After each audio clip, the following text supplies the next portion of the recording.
আমার ব্যক্তিগত অভিমত, আমাদের মতো রাষ্ট্রের জন্য নেশন স্টেট কনসেপ্টটা অত্যন্ত গুরুত্বপূর্ণ। কারণ নেশন স্টেটটা কিন্তু অনেক বেশি ডিফাইন্ড, এই টেরিটরি, এই পপুলেশন, এটার উপর তার সার্বভৌমত্ব আছে। সিভিলাইজেশনাল যখন আপনি যাবেন তখন কিন্তু অত ডিফাইন্ড থাকে না আর। কাজেই সিভিলাইজেশনালি আপনি সংজ্ঞা পরিবর্তন করে দিতে পারেন যে না, আরও অনেক বড় এলাকা তো আমার একই সিভিলাইজেশনের অধীনে পড়ে। কাজে আমাদের জন্য আমার মনে হয় নেশন স্টেটে ইনসিস্ট করাটা খুব গুরুত্বপূর্ণ। একটা কথা উঠে মাঝে মধ্যেই যে নীতিগতভাবে কী হওয়া উচিত, রাষ্ট্রের স্বার্থ সবার আগে আসা উচিত, তারপরে আমরা সেটা রক্ষা করে আমরা ব্যক্তি স্বার্থ ইত্যাদি উদ্ধার করবো। এবং বলা হয় যে ব্যক্তির চেয়ে দল বড়, দলের চেয়ে দেশ বড়। আমরা শুনে আসছি, এটা আমার শৈশব থেকেই শুনছি, আপনারা তো বটেই। আমি এখন 70 বছর বয়স। তো আমি বাস্তবে দেখেছি এর উল্টোটা। আমরা ঠিক এর উল্টোটা দেখেছি যে রাষ্ট্রের চেয়ে গ্রুপের বা একটা অলিগার্কির স্বার্থকে বেশি গুরুত্ব দেওয়া হয়েছে, এবং তার মধ্যে যে যিনি প্রধান তার স্বার্থকে বেশি গুরুত্ব দেওয়া হয়েছে। আর রাজনৈতিক দলের জন্য ক্ষমতায় যাওয়া অথবা থাকা হলো খুব গুরুত্বপূর্ণ, এবং সেটা তাদের লক্ষ্যের মধ্যে এটা থাকে। কাজেই সেখানে অনেক সময় কিন্তু ডেভিয়েট করে যায় এই মূলনীতি থেকে। সেটা মূলনীতি থেকে যাতে ডেভিয়েট করতে না পারে সেটা অবজার্ভ করার এবং রক্ষা করার দায়িত্ব সাধারণ মানুষের। এবং এখানেই গণতন্ত্রের ভূমিকাটা। একটা গণতান্ত্রিক সমাজ যদি প্রতিষ্ঠিত হয় তাহলে মানুষের স্বার্থ, গণমানুষের স্বার্থটা প্রাধান্য পাবে, এবং সেটা পেলেই কিন্তু অটোমেটিক্যালি গণমানুষের স্বার্থের সাথে রাষ্ট্রের স্বার্থ সবসময় জড়িত। এটা তখন অনেক সহজ হবে। আরেকটা প্রসঙ্গ বলেই আমি রোহিঙ্গা ইস্যুতে যাব, কারণ আমাকে সঞ্চালক আমাকে বলেছেন যে অনেক বিষয় নিয়ে আলাপ হবে, আপনি একটু রোহিঙ্গা নিয়ে বলবেন একটু বেশি করে। তার আগে যেই বিষয়টা আমি একটুখানি শুধু টাচ করতে যাচ্ছি সেটা হলো যে লিভারেজের প্রশ্ন। আমাদের ঠিক আছে, ভারত এবং চীনের মধ্যে এক ধরনের সংঘাত আছে, যুক্তরাষ্ট্র এবং ভারতের মধ্যে এক ধরনের সখ্য আছে। আবার আমাদের কিন্তু এই তিনটি দেশের সাথে সম্পর্ক ভালো রাখাটা গুরুত্বপূর্ণ। কারণ আমাদের স্বার্থ আছে তিনটি জায়গাতে। আমাদের একটা জিনিস মনে রাখতে হবে, এত যে শত্রুতা চীন এবং ভারতে, তাদের মধ্যে বাণিজ্যের পরিমাণটা আপনারা শুধু খেয়াল করে দেখবেন, $100 বিলিয়ন বেশি। কাজে আমাদের স্বার্থ আছে প্রতিটি দেশের সাথেই, এবং আমাদের আরেকটি স্বার্থ আছে যেটা, যেহেতু আমরা মেজর প্লেয়ার না ইন্টারন্যাশনাল অ্যারিনাতে, কাজে আমাদেরকে এক ধরনের ব্যালেন্স মেনটেন করে চলতে হবে। এটাও কিন্তু একটা গুরুত্বপূর্ণ বিষয়। সবশেষে আমি একটু রোহিঙ্গা প্রসঙ্গে বলছি। আমি 1 সপ্তাহ আগে ইনভাইটেড হয়েছিলাম থাইল্যান্ডে। থাই পররাষ্ট্রমন্ত্রী নিমন্ত্রণ দিয়েছিলেন। মিয়ানমারের চারপাশে যে দেশগুলি আছে, ল্যান্ড বাউন্ডারি যাদের আছে, তাদের পররাষ্ট্রমন্ত্রীদের। তো সেখানে আমি গিয়েছিলাম। মূল আলোচনায় 3টা বিষয় ছিল। এক হলো যে বর্ডার, 2 আপনার ড্রাগ অ্যান্ড আদার ক্রাইমস, এবং 3 হচ্ছে মিয়ানমারের ভবিষ্যৎ কী হবে। রোহিঙ্গাদের কথা বলা ছিল না।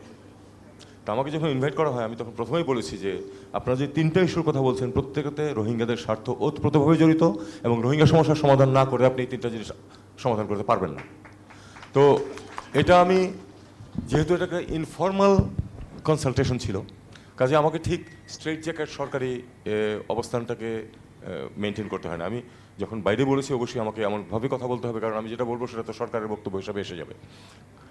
কিন্তু সেখানে আমি অনেক ফ্রি ফ্র্যাঙ্ক কথাবার্তা তাদের সাথে বলেছি, এবং ইন্ডিভিজুয়ালি যে দেশগুলির সাথে, পররাষ্ট্রমন্ত্রীদের সাথে আমার দ্বিপাক্ষিক আলোচনা হয়েছে 4টি, সেখানে আমি এটা উল্লেখ করেছি, তাদেরকে বুঝিয়ে দিয়েছি যে এখানে যদি তুমি তাদের সমস্যার সমাধান না করো, তাদের যে ডেমোগ্রাফিক প্যাটার্ন যেটা আছে, if you have 200,000 young boys, আমি মেয়েদের কথাও বলি, আমি 200,000 young boys who do not see light at the end of the tunnel, they will become desperate, and desperate people will do desperate things that will not only harm Bangladesh, কিন্তু তোমাদেরও অসুবিধা হবে, প্রত্যেকটা দেশেই ক্ষতি হবে। অলরেডি সেটা লক্ষণ কিছু কিছু দেখা যাচ্ছে, বোট পিপুল পৌঁছে যাচ্ছে বিভিন্ন জায়গাতে।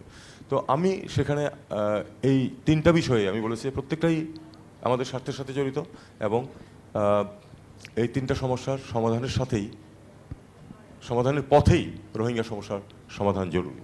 তো এইটা হলো আমাদের অবস্থান। এখন আমরা জানি কি হচ্ছে সেখানে।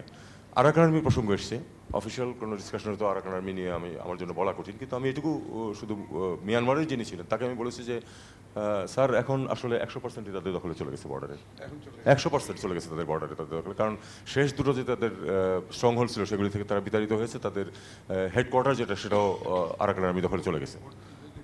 হ্যাঁ, শুধু পোর্টটুকু আছে, আর শুধু সিতওয়ে বাদে, সিতওয়ে এবং দক্ষিণের ওই চাকতেও তাদের এখনো নিয়ন্ত্রণ আছে।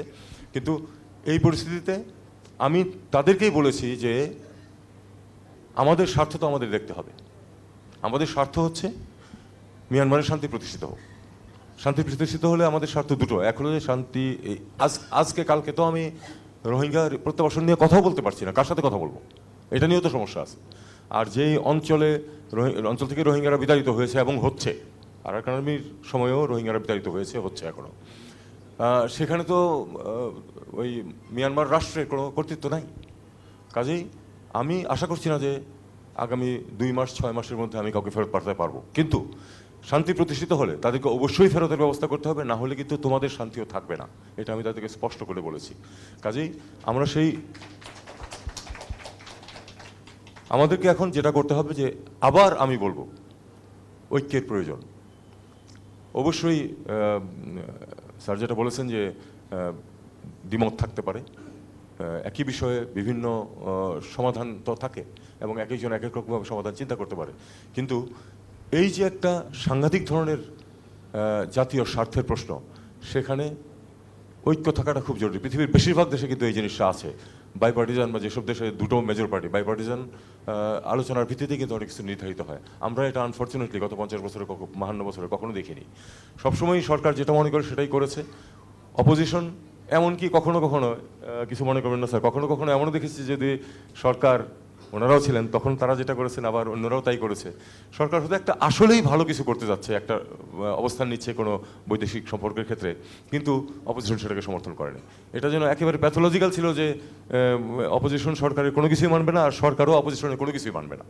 তো এই অবস্থা থেকে আমাদের বেরিয়ে আসতে হবে। আমাদের আসলে একটা ব্রড একটা ঐক্যমত লাগবে যে দেশের স্বার্থ যেখানে জড়িত সেখানে আলোচনা হবে দুই পক্ষের মাঝেই, একতরফাভাবে কিছু করা হবে না, 1 2 যদি আসলেই যেখানে স্বার্থ আছে সেখানে দুই পক্ষই ঐক্যমত পোষণ করবে এবং দেশের স্বার্থটাকে বড় করে দেখবে। আগামীতে যে সরকার আসতে যাচ্ছে, আমাদের সবারই প্রত্যাশা, বিশেষ করে ছাত্র আন্দোলন যারা করেছে তারা কিন্তু পরিবর্তন চেয়েছে। আমরা পূর্বাবস্থায় ফিরে যেতে চাই না।